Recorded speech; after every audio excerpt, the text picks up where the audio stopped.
The sponsor of this episode is Chadwell Supply, an OG in the multifamily industry. Chadwell Supply is the largest privately owned maintenance and repair supplier, and they deliver orders the next day from local warehouses across the United States. To find out how Chadwell Supply will make your day better, visit www.chadwellsupply.com/difference. Hello, friends. Welcome back to another episode of Optimized, a marketing performance podcast. I'm Janet Rosseth, your host and 25-year veteran of multifamily marketing. And I am joined today by Ronald Harrington, another one of our Multifamily Media Network hosts. Hi, Ronald. Hi, Janet. Thanks for having me on. I'm so excited to have this session. So here at Optimized, we are always all about talking about performance improvement opportunities, whether it's based on your work, your personal life, just being, better at what it is that you do every single day and finding that 1% that can make that improvement. So I knew the first time I listened to your podcast that I absolutely had to have a conversation with you specific to the combination of marketing and leasing and the role we play together and how much opportunity there is to optimize those two roles for the prospect experience. So I want to talk a little bit about the experiences you've had via your shops and we've had on my team via our stride audits, which measure the prospect experience from the digital standpoint. So hoping we can dive in and talk about some really easy wins and easy low-hanging fruit that we both have seen could be tidied up a little bit across marketing and leasing. You game? I'm ready. All right, let's do it. So you and I had a conversation earlier and we were kind of breaking it down into the experiences through the leasing process. So let's just talk first. Give us for anyone who hasn't actually listened to your podcast and knows you yet and are new to mine, give us the Ronald background. Yeah. What do we need to know about you? So I've been in multifamily for 10 years, worked kind of all over the nation, have a master's degree in property management, got into training right after that, really loved the training and leasing realm. I always joke with a lot of people, I was a horrible assistant and community manager because that just was not in my wheelhouse. Like I like to be the life of the party and have fun. And that's where like leasing was. So I got into training because I was a theater background for a while too. So just get up on stage and talk. So we did that. And then last year I shopped 100 apartments across the nation like a madman and wanted to see what that new experience was like for prospects. And because I'd leased a lot pre-COVID and then I kind of like went in post-COVID into like a training role, so I wasn't out in the field. And I feel like you have to live it and breathe it to be impactful.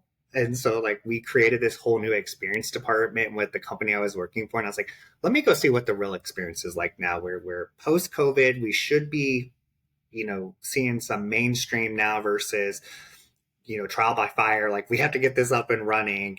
And yes, it was definitely an experience. And I'm sure you've seen a lot of it on the marketing side as well. We have as well. And I always take it from the leasing perspective too, because I started my career 25 years ago as a leasing agent. And I have to unpack a couple of things that you just said in your intro that I caught on to. One is, like you, I would have sunk the ship if they moved me from leasing agent to assistant manager. Like that's a very tidy position and a lot of administrative work. And I am very much the people person, the relationship person, the connector. So I agree. I wanted to continue in roles that allowed me to refine the process of bringing people to homes, because essentially like what we do is centered around people's homes, which is one of the biggest, most emotional decisions they make. So kind of a lucky opportunity for us, right? Yeah. Other thing I want to unpack in case anybody's listening and wants to optimize their education is I just learned today for the first time that there is a master's degree in property management. Tell us about that. Yeah. So Ball State University in Muncie, Indiana, that's where I'm from. They actually have a bachelor's degree in residential property management. So they were the second in the nation. They just celebrated their 25th anniversary of being a program at Ball State this year. And so they have it, which was my minor, right? And as an undergraduate, my minor was residential property management with a back major in hospitality and food management. And then I kind of got into property management, got transferred back to Indiana, was the manager. And they said, do you want to come get your master's for free? And you can do whatever you want. I was like, you have a property management master's? So I do know about 30 people have went through the Ball State program. And they're one of like one, if not the only school now, maybe two. There were some talks about some other schools doing it. But you can get like a lot of time master's in real estate, but mine is specific to residential property management. That's really cool. I love that you shared that. Thank you. And the other thing I want to just unpack from your intro too is your theater background. So I'm kind of a podcast junkie. And I just listened to Sydney Weber's recent Life After Leasing podcast. Yep. And she was talking all about the theater background and how it has lent to her in a sales role. And I found it so fascinating. So again, listeners, it's an opportunity to optimize. Just go out and listen to that and just hear a little bit about it. It was fascinating, truly.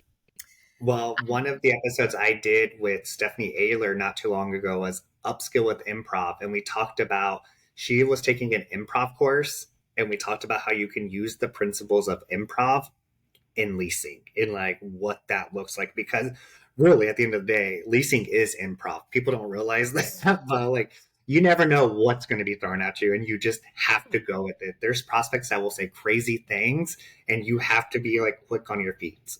No two situations is ever the same. And, Yep. you know, a lot of it too is reading the energy that's coming off the prospect as well. Yep. Yeah.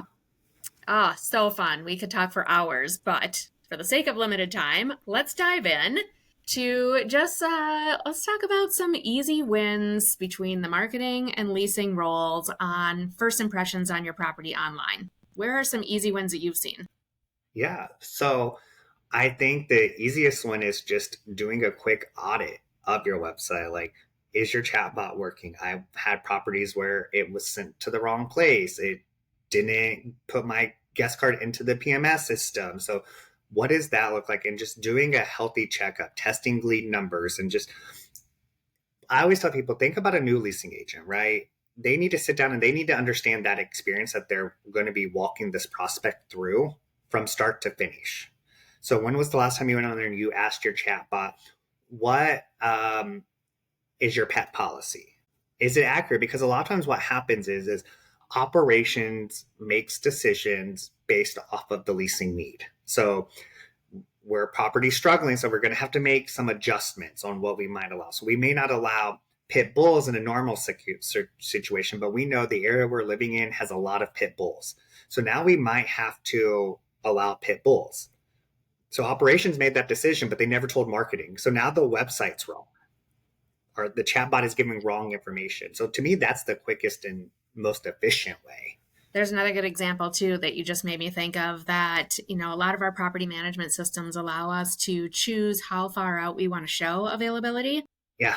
And most people have that set to 60 days out, maybe 120, but we're seeing more and more that prospects are looking 4, 5, 6 months in advance. So if you've already got notices pending for that time frame, or you are a new development coming out of the ground, make sure that your availability shows for the time frame that someone's looking for.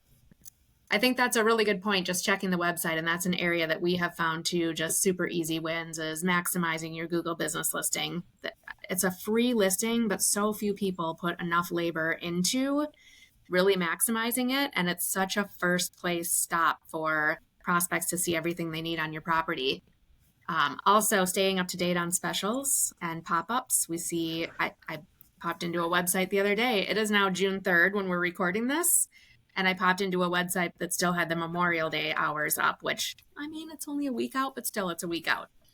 Popped down to another one that had, yeah, exactly. I popped another one that had their special written, move in by February, end of February, and it's now June, and I just saw that last week. So you really have to have a good system for checking in. An old boss used to say, you can't expect what you won't inspect. Yep. And kind of stuck with me for a long time. So those are some good, easy wins. Make sure real quick before we go on, I want to talk about specials just real quick, right? Like, yes, please. We're in a different age where, like, when I was preparing for a session, and one of the statistics I saw was like in the fourth quarter, like 88% of properties were offering some sort of move-in concession, which like we haven't had to do in a very long time, right? And so like we could talk a whole different podcast on how we need to educate our teams to actually sell the special. But when you do, a lot of management companies will do the same special week over week over week over week, right? So if I'm looking, research shows that I'm spending 22 days researching a property before I even reach out to you. So if I go on day one of my start of my research and I circle back to you 3 weeks later and it says the same thing, that's no longer a special. There's no That's urgency. an expectation. That's an expectation. So, Yeah. Switch it out. Maybe you take the pop out down for a week, or, Yep. You call for details, something like that to encourage it to see what it is. Because once I know the special, I have no need. Like there's nothing else that your leasing team can give me as like a closing deal, like an aha moment. Once I see it, it's out there. Right. And leading with the special isn't always the best tactic either. If you can lead with a really good leasing experience Yep. and then allow your leasing agent to present the special as part of their follow-up, then it becomes a little bit more of an urgency and a little bit more special for the prospect to experience. But I agree with you. When it's offered all the time, it just feels like it's offered all the time. I heard someone say when everything is on special, nothing is on special. Yep. Book and leases specials, especially. I think that was really hard to say. I think those always kind of crack me up a little bit, that how many people really stand by it. If I came back 2 days after I toured, not 24 hours, and said, I still want it, will you honor the special? I gotta believe in this market, a lot of people would honor the special. Yeah. And I just always joke the 24 hours. So like, is it like if I tour at noon and I get into my car at 12:30, is it 24 hours from 12:30? Is it 24 hours from noon? Do I have until the end of that business day? Like, yeah, there's so many what ifs that a lot of times you would be shocked. Leasing can't even answer that. Yeah. We talk a lot in our training with clients about really utilizing any sort of incentives to drive what your goal is. So if your goal is faster occupancy, it should be tied to the move-in date. If your goal is unit specific, you need to move a certain floor plan, then it should only be tied to that floor plan. If your goal is rent increase driven, it should be tied to that. Like, don't just put a broad spectrum special out there and expect it to do the work for you. I think that's kind of a conversation too that you and I had a little bit this morning, is just sometimes I think we jump to specials instead of jump to training, where we really measured the leasing experience via either a shop or one of our stride audits. I think you'd uncover a lot more potential to tighten up the system rather than give away money. Yeah. But it's an easy fix, right? Like I can see immediate results and that's what owners want. And I'm just like, if you look at a special, I work in training, right? So I know usually a class, depending on the size, on average costs about $3,000. That's what a class to have, when you look at payroll and travel expenses, all of that for the most part. We have some properties out there offering that to every person that moves in right now. So why not take that money and invest it into your people, which will then help and see, do I really need to have it? Or is that money taken that we'd often special? And can I do something different? Could I create a different experience? And set the special aside for a second. What do you see as the average cost of turning a unit right now? Depends on the market. You're right around $3,500 to $4,000 is what I've been seeing. That's what we're seeing too. And then take that $3,500, say, and take a month of rent, which may average $1,500, that you're going to sit vacant, and you're now at $4,000, and then you throw a month free on to incentivize someone else to move in, and we're at $5,500 to lose one resident in order to buy another. And I say buy another because it's not just to gain it, you're buying it. And that doesn't even include marketing costs all the time. So I think we have to get a little bit smarter too about marketing and leasing working together to retain residents in place rather than just react to when they leave. I don't know if you saw this post, but I saw a post on like one of the multifamily sites, and they were talking about, it was about a renewal. She got her renewal offer, and she said, you have an exact unit like this online at a cheaper rate. Yep. And they're like, well, that's the price. So she went and put her notice in and Uh-huh. then came back and re-rented that same apartment at the lower rate. Like, I don't understand why we don't work with people like that, right? Like, if Right. we already know that it's going to cost $3,500 to say to even turn the unit, why won't we be willing to budge to bring them down, because we're gonna save money in the long run? Like, why is This it is that a we have to loyal create this renter friction? who has proven themselves to us. So Yeah, we always take a risk when we rent to someone new. We always take a risk of fraud right now too. And yeah. I saw a Real Page stat the other day that a fraudulent applicant that gets moved into an apartment can cost you $5,000 to $15,000 to get back out. And then I can guarantee you that turn's not going to be an easy one. Oh yeah, no. So And like, yeah, I agree with you. And I read through the post the same way you did, and it was kind of like, please tell me that this manager did what they needed to do to save it. And at the end, the question that was pulled to the audience was, I mean, should I allow them to re-rent? And it was like, you should never allow them not to. You should never allow them to put the cancellation in. I mean, I worked at a place where we had a market, and it was an oil market, and I don't know if much about this oil market. Like, it has its peaks and valleys, and so like we would always start out like $799 for a 1 bedroom, $899, $999, like going up from there, and then we would like see it get up to like 1,300, and then the oil would crash, and then it was like. And so, like, one year I was just like, why are we doing these large increases when we should just be doing steady? Because we know what the trend is, right? It's not like this is just new. And it happened, and they were like, if they want the cheaper apartment, they have to transfer to another apartment. I'm like, so now I have to turn this unit. They have to pay the $1,000 transfer fee. They're just going to go somewhere else, and we're going to be in the same boat. Like, let's just work with them and meet them in the middle of some Yeah. sort, because otherwise we're going to have all this vacancy loss. Right. Right. And you can't always expect that they're just going to turn around and be like, oh, thank you. Thank you for the opportunity to rent a whole different unit and move my belongings while I'm working, Yeah, 45 hours a day.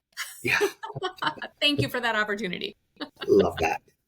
Oh, easy wins, easy wins. Let's talk about just lead inquiries and the handoffs from tech to human. There's a lot of friction there. What are some easy wins there that marketing and leasing can work together on? I mean, I think the first one is like, Lacey needs to read the guest card and the notes and everything in that system before they even reach out to the person, so they know what's going on. That way there's no, let's go back to the beginning of what you're looking for. I have to tell my story again, and like understanding that. And I think the other like lead to, handoff of the human is we have to get better at understanding the reporting side of things. Where should I focus? We're inundated with leads right now, right? Like, we just have so many. So why can't we say, okay, I know that 90% of people that come in from apartments.com convert to tours. So I need to focus there. So I think marketing has to be able to educate the leasing teams on how to look at that and understand that no one talks about that. Like, I make sure we talk about ad spend and like what it costs to get a lease in. So my teams know, like, every time you don't touch that lead, How much it costs? you're throwing money down the drain. And like, I don't like to throw money down the drain. Yeah, we tend to train the same way, that we really don't want to send quantity.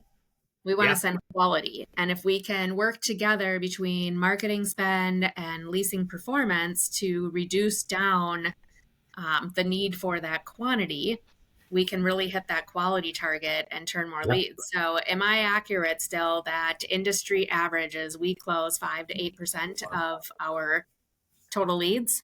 Yeah. And it's so funny to me is that 75% of our pipeline is hours to work. Yeah, well, it's so crazy to me. The first problem I think the industry has is that we are so obsessed with the closing ratio. Yes, I agree. Like, okay, great. So Of each if source. I have 10 people come in and I close on 7, that's 70%. But what about the other 90 people that were sitting in my funnel that never came in? Like, why aren't we looking at it as the whole, right? Like, what I look at is I'm looking at, lead to appointment, because I want to see that. And I'm looking at appointment to show, because I feel like the industry is about a 50% no-show rate right now. Yeah. And then I'm looking at the closing ratio. So like, I'm looking at this full photo so I can see where it must be broken along the way. So if it's the conversion, I have to get my people excited to get them in the door. So that's broken. If people are making the appointment and not showing up, that tells me we may not be following up, or you asked for the appointment and then they just said yes because you asked them, you didn't really excite them.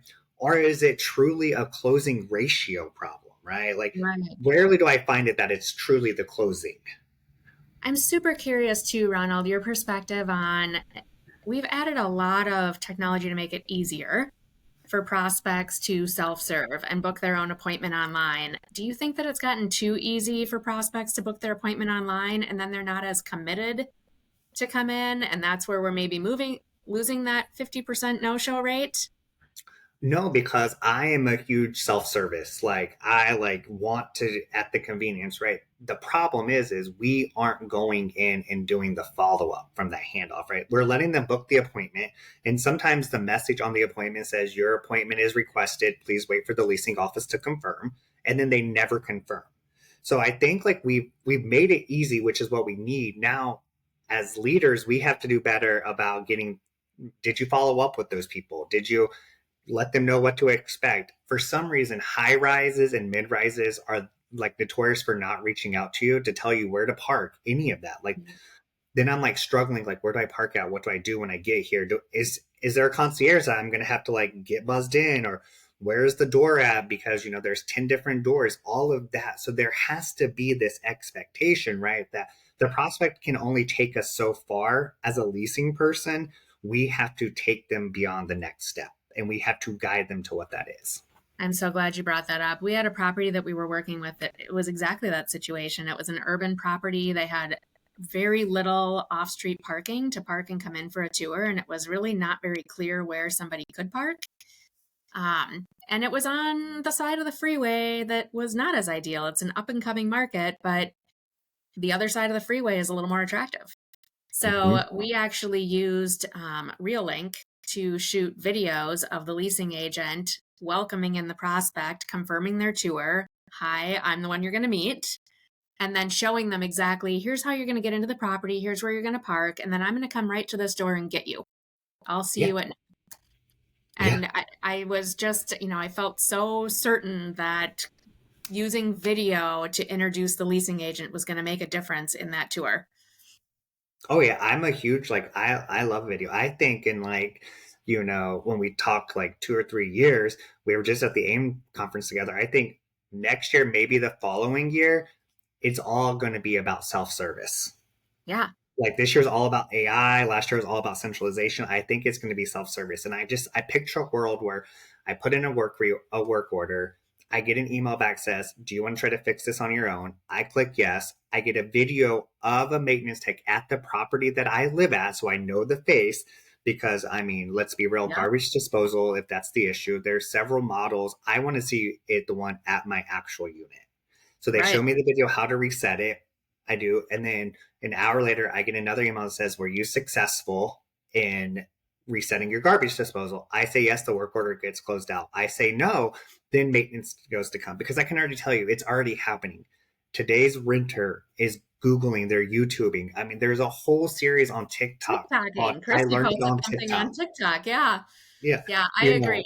And I think the important message there is that we're going to self-serve off of human beings. Yeah. That are still in the system. There's still a need for the human being. I would still want to connect to that maintenance person and feel that sense of trust. And same thing with leasing. I could totally visualize that a year from now, our leasing agents are going to have video signature lines. Yeah. Chadwell Supply is the proud sponsor of Multifamily Media Network. Chadwell Supply is the largest privately owned MRO supply company and is committed to the multifamily industry. They deliver orders the next day from local warehouses across the United States. Chadwell Supply offers valuable resources such as maintenance training, a dedicated renovations team, and procurement platform assistance, ensuring multifamily properties operate more efficiently. Now, by partnering with Chadwell Supply, they'll help communities stand out in the increasingly competitive market. So learn more at chadwellsupply.com/difference. Where you can actually introduce yourself and say, I'm the human being you're going to meet, because it is almost like it's become this society where you get a message via text or chat or email or wherever it's coming from, and you actually have to sit and ask, like, is this a human or is this AI?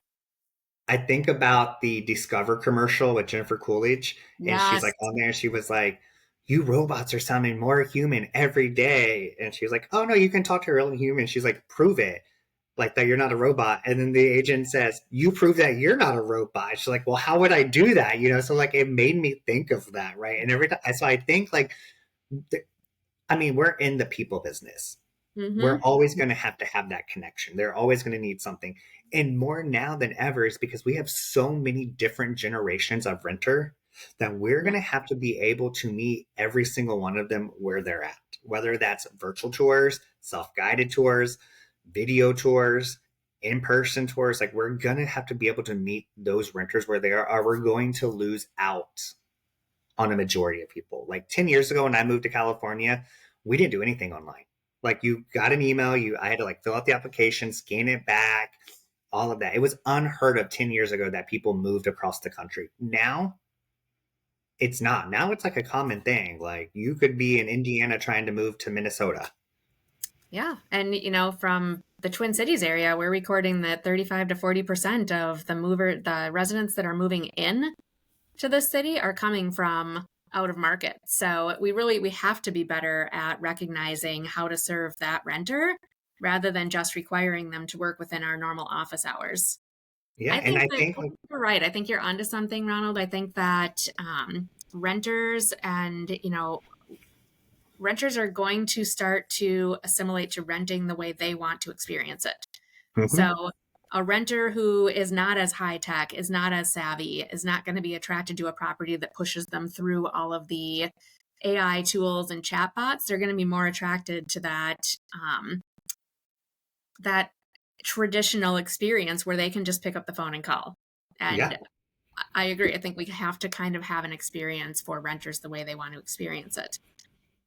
I think you made a great point too when you're talking about, 35 to 40% coming out of the market. Like that's where like the marketing and leasing teams have to work together, right? Because you got marketing is only going to see the applications that come in and like if they put in their driver's license and all of that. But what about the ones that don't apply? Like if we can really, very narrow it down to, okay, so we're seeing an influx of people coming from Chicago. Okay, so I might educate myself on what kind of suburbs in Chicago. Maybe that's where I need to do some marketing because I'm seeing this coming through, or I need to Or have some talking points. Yeah, I need to is have there? some talking points about them. Yeah. So, I agree. I'm a big fan of my first podcast episode. I was kind of introducing some of my favorite um, things that I like to talk about. One of them is marketing as math. yeah, And when you can't find the answer you need in the numbers, flip them. So we're at a 5% overall closing rate from lead to lease. Flip that. What's happening in the other 95%? And flip that script on if 40% of our leads are coming from out of market, like flip it. Then what? I agree. What are we not seeing? If we're only looking at the applications that come in, what happens to the ones who don't apply? What happens to, and we talked about this earlier too in our group that we were talking with this morning, that we don't have a good way to record requests for virtual tours in mhm, our systems. So we're all listening to the same presentations around reporting infrastructure that says, we still aren't seeing big requests for virtual tours. Well, that's because we don't give a good way to record it. right. When you spot check into the chatbots or the AI and you see that renters are literally typing in, can I get a virtual tour today? It's like, well, we just don't have a good way to collect that. But people are requesting it. So we just got to get better at offering it and understanding what the prospect is looking for. I think there's a hesitation on the virtual side too, like from owners and operators, because it's an unknown, right? Now you're asked, it's going to be an expense because how do we record these? We can't ask our leasing staff to use their personal cell phones, and then we have to have this technology, and then how do we worry about Wi-Fi and all of that? But from the end user, which we forget about that a lot of times, right? Like Yeah, we make decisions about who, like our corporate people sitting out, oh, this is a great decision. And I always tell people the higher in rank you go, the more removed you get from the on-site staff. true. And so like you don't have that in mind. So now it's just like what is if I were to ask you, Janet, what does a virtual tour mean to you? How would you describe that? To me, my version of a virtual tour is human led. Yeah, We are right. on screen together, and whether that means you're able to take me through a virtual Zoom or Reelink or FaceTime, whatever it's going to be, or you're going to walk me through a video on screen, it's going to be human to human. Yeah. And see, I'm the same way, but not everyone is. Some people say to them a virtual tour is 1980s PowerPoint slides put together of photos. And like It's a there's video. actually a house across the street from me for sale. And it Yeah. said take a live virtual tour. And I'm like, okay. So I click, it was literally a slideshow of photos. Like, this isn't a virtual tour. Then you have some people who say a virtual tour is a video that we've recorded and put onto our website. We have some music going through, they're made, and then some people will say it's the Matterport tours or the 360 tours. So there's Some these, information there. yeah, but as an end user who's looking, I know what to expect. If I go on a self-guided tour, I know I'm not going to be able to talk to anyone like in person necessarily, right? Like, it's going to be at my own pace. If I schedule an agent-led tour at a property, I know I'm going to be physically meeting with somebody. When I schedule a virtual tour, I don't know what I'm going to get. Yeah, that's true. Very true. We need to clarify some things. Yes, yes. Yeah, I totally agree with that. One of the things that we're seeing too, just in our stride audits and the digital experiences, it's just taking way too long for a prospect to get to the point of interacting with a leasing agent to schedule and actually arrive at a tour. It's almost like the handoff between tech to email or text solutions. You're just constantly waiting for the next reply. And the waiting time just takes forever to actually get the job done. And I'm starting to kind of question, what if we could get to the human being faster? What if we could put the human being via video or a greeting or something in front of people faster to say, hey, so glad you're looking. I really want to get you all the answers you need. We've got an awesome 2-bedroom. I can get on today if you're ready. Yeah. Let's do it virtually, come in person. Tell me how we're going to do this. Well, I think that's why self-guided tours are so successful right now, right? Like, you see these statistics that like 50% of people book a self-guided tour within an hour of showing up because it's at a time that's convenient for them. Whereas if I try to book an appointment, a lot of times companies, like I've noticed, like more recently, that their calendar, I can't make a same day appointment online. And if I can't make a same day appointment, that's what I have available. The chances of me actually picking up the phone to call you, knowing that I'm not going to get an answer anyways, I'm going to move on to the next place that I can. So if the option is go to property A, which I kind of like, in my price range, oh, I can't go tour them, or property B that I can book a tour. It wasn't necessarily my favorite. There, I didn't feel as great about it, but the convenience is there. I'm probably going to go to property B and overlook the one or two things that I didn't like about it. Yeah. I'm a big fan. You bring up a really good point of just making it easier for the prospect. And I'm kind of a big fan when we work with clients who are struggling with occupancy at a property and they can't put their finger on why, and we run our digital audit, and we pretty quickly can identify where the friction is. I always try to encourage leasing teams, like, just for 1 week, prove me wrong. Like, offer the early morning appointment, call everybody back instead of emailing everybody back. Like, just shake it up and see what happens. Just throw everything you've got at it for 1 week to prove me wrong, and let's see what happens. And it just kind of never fails that once you get that energy going and a lease comes in and then 2 leases come in, then the mojo is up and everybody's fired up about closing more leads. Yeah, well, it's because, a lot of times when I always say, like, properties that are struggling occupancy feel beat down. It's not that they may not necessarily, aren't doing their job. There's something broken, and 9 out of 10 times it's out of their control. Yeah. And so it's just like, why not? I would love that. Like, tell you, prove me wrong. Like, I'll give you a goal. Like, how many are you going to lease today? And then, like, I'm going to be your cheerleader, and I'm going to, say, okay, you got 1. Can you get 2? Okay, now you got 2. Oh, I bet you're not going to beat the record. The record at this property is 5 leases in one day. I bet you're not going to beat that. And now they want to do that. And it's like, but a lot of times they just are so beat down because you're not leasing. What are you have to ask everyone, you have to do this, you have to do this. And it's never. So what do you think the issue is? Yeah. It's tough too. You're right. Like leasing teams can feel really beat down when a property is struggling and they just can't get their arms around it. And I think it's extra hard when there's not a specific leasing team on the site. It's the property manager that's trying to do all things. Yeah. And, you're trying to bridge this process between marketing and leasing. How do you tackle that piece? What are the easy wins there? I mean, it's all about communication. You know what I mean? I think like that is the big, we can't do everything. Yep. And I have to tell myself that all the time, right? Like as much as I want to. So like the communication and what the priority is, like to me, if a property is struggling, and I have to have this conversation with managers all the time, they're like, there's so many fires going on. And I'm like, right, but the biggest fire is leasing right now. Like Yeah. we can't, you know, we can't pay bills and fix these other things unless we have the income coming in. Yeah. And I think a lot of time, like there have been, I could give you plenty of examples from my 100 shops where managers refused to tour me. Like they made me wait on That's what leasing too staff. busy. There's empty units. Yeah. They made me, their leasing staff went to lunch late. So I know your appointment's at this time. You have to wait 10 minutes because I can't do this. And then the one just sat in her office on her cell phone the whole time. But like, so leasing, I felt like as you move into that property manager role, sometimes isn't as important to you because of all the other fires that you've had to put out, but it has to be the most important to you.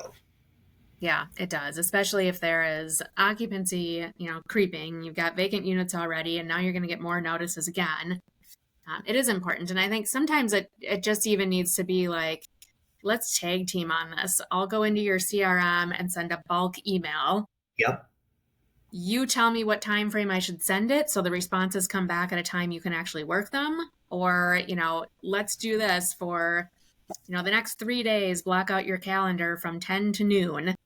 And that is just your leasing window for 3 days. Yeah. Like just I'll help you on the back end with whatever else is coming at you, but just lease for those time frames. It's you gotta make time for it.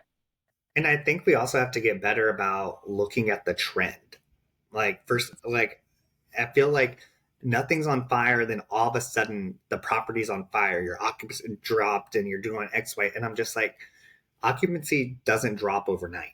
It's not like you get 10 notices in one day. I mean, student housing you do because that's just the nature, but you're prepared for that, right? Yeah. And the conventional side, like you have to be looking 30, 60, 90 days out, and you need to be looking on a regular weekly basis to see like what's going on. Like if you start seeing that negative trend at the 60 to 45 day mark, you need to take action now. You just can't, I've had property managers that would say, we need to increase my spend right now because my occupancy is dropping. And, in the next 2 weeks, I'm going to be at this. And I'm like, if we increase your spend right now, that's going to take 30 days to get into play by the time it cycles through. So we're going to need to do something else in the meantime. And why weren't we looking at this a month ago?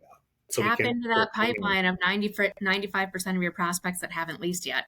Yes. Now, we have an entire workshop that we developed that's basically called It's Never Just a Lead Issue, because there's a lot of other components that play into vacancy. And sometimes it's, it's renewal rate, it's reputation management, it's service standards, it's all the things. And I think what's really become challenging this year and just the last 18 months is we are basing everything off of renewal rates for the last couple of years that are unusual. Yep. 2021 and 2022 are not normal renewal rates. So everybody's feeling this sense of security, like, oh, people aren't really moving, nothing's really happening, it's okay, I can release those units. But then we get a couple of vacants in and we sort of forget about, oh yeah, that's right, that whole boom of development, the biggest push of new units into the market in 20 years or so. Jay Parsons has all the data if you ever want to know. But it's not as easy to attract the renter anymore. They have a lot of options and a lot of specials and a lot of other leasing agents that they're interacting with. So you do have to really watch ahead and plan for don't lose a resident because it's going to be harder to fill it. Yeah, I don't know what it had became this like thing where I've seen it in higher renewal rates than what you're offering, what you've been offering, and that's okay to people. I'm just like, it's not, because now did the industry a disservice as a whole. This is how we get those greedy landlord titles, and then that's how we end up in the news for junk fees and all of these other things, right? And so it's just like we have to get better and realize that we're going to need to make it up on new leases. So let's do everything we can at the renewal to get them to stay. So maybe it's a 1% increase. So we're still seeing a little bit of an increase, or, depending on the difference, maybe it's a flat rate this year until everyone can catch up and we can see what's going on. Yep. Or maybe it is a 2 or 3 or 4% increase, but it comes with an incentive to the resident. Yeah, we don't do, a lot of companies don't do renewal incentives like at all. I mean, back in 10 years ago, the renewal incentive was, we're going to do a carpet cleaning. Do you remember that, Janet? Like, oh, totally. Yeah. We're going to add some closet shelving. Here we come. Yeah. Yeah. Yeah. I think we tend to be a little bit of an industry that gets short-sighted on the immediate problem, and then all of a sudden another one sneaks up on us. Yeah, absolutely. Yeah. It's interesting. All right. I don't want to keep you forever, but I mean, we could have this conversation forever, but in the spirit of optimizing and reaching that 1% better, what would you say are the most easy tactics for listeners to reach 1% better between their marketing and leasing teams right now? I think the first thing that comes to mind is just making sure that the close is actually happening, right? There's nothing worse from an earlier session that closing lines have now become, you can apply online. Right. You know what I mean? Like, there's nothing worse than spending all this money on these leads for the leasing agent not to say, would you like to apply for this apartment today? To me, that's just like mind blowing. Open the online application together. Yes, let's walk through this together. We're in this apartment. You want to see what it's like to actually do some work in your new apartment home? Let's pull out your phone and start the application right here while we're standing in here. I think that's the first thing. And the second thing I think like marketing and leasing can work together on is really honing in, where does the traffic come from that converts, and really focusing on that. Like, over the last year or two, I've been really focused on quality versus quantity. I would rather have 100 quality leads versus 500 quantity leads, because now my team gets burnt out. They can't keep up. The ones that are actually going to convert probably aren't going to be able to convert now because they're lost in the shuffle. Yep. And I think marketing should also like hold leasing accountable for the follow-ups, like go in and do some spot check follow-ups. I can't tell you how many times I've seen a template that will say, hi, insert name here, get emailed out. Yeah, I completely agree. I've received those too. Yeah. Just like, oh, we can't, your merge field is broken. Yeah, exactly. I will also say that I think there's a real opportunity for marketing and leasing to have conversations together. At least a couple times a year, if not once a quarter, if the property is on the radar, I call it. But sit down and have a conversation together about the systems that are in play and where you're seeing gray area, where you're seeing opportunity to improve, and understand from both perspectives what can be modified and what's within your ability to control and tighten up a little better.